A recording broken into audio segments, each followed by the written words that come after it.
হাদিস শরীফে আছে যে জনাব রসুল আকরাম সাল্লাল্লাহু আলাইহি ওয়াসাল্লাম বলছেন যে আমি দুটো জিনিস তোমাদের মাঝে রেখে যাচ্ছি, একটি হলো আল্লাহর কিতাব কোরআন, আর একটি আমার সুন্নাত যাকে হাদিস নববী বলা হয়।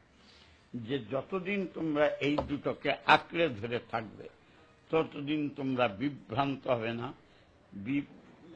বিপর্যস্ত হবে না, বিপদগামী হবে না।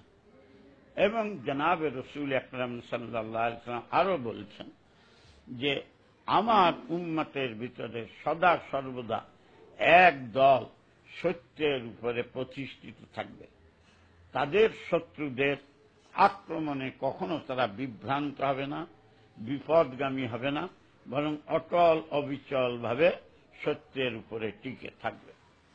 এই কথাগুলো এবং এই মহাসত্য মুসলমানেরা যতটুকু উপলব্ধি করে সেটা করেছে, কিন্তু ইসলামের চিরশত্রু ইহুদি এবং নাসারা তারা এটাকে পূর্ণভাবে উপলব্ধি করতে সমর্থ হয়েছিল।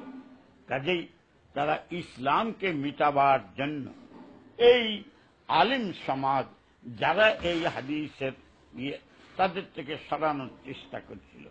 সাম্রাজ্যবাদ ব্রিটিশ যখন এদেশে তাদের সাম্রাজ্যবাদকে প্রতিষ্ঠিত করতে চায়, তখন তারা মুসলমানদেরকে কথা বলছে, তোমরা নামাজ রোজা করো, তোমাদের ধর্মকর্ম করো, কিন্তু এই মৌলবীদের কথা শুনে না, আলেম সমাজের কথা।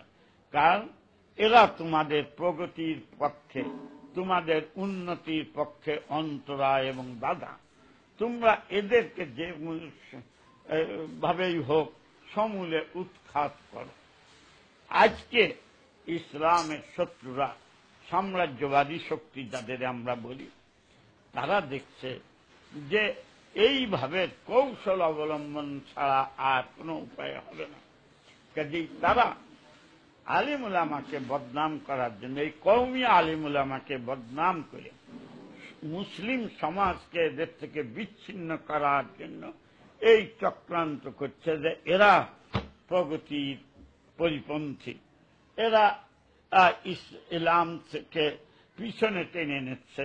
এই কথা বলে তারা আমাদের সরল সহজ সাধারণ মুসলমানকে এই দিকে নিবার জন্য চেষ্টা করছে, কিন্তু আলহামদুলিল্লাহ পারেনি, আর ইনশাআল্লাহ পারবেও না।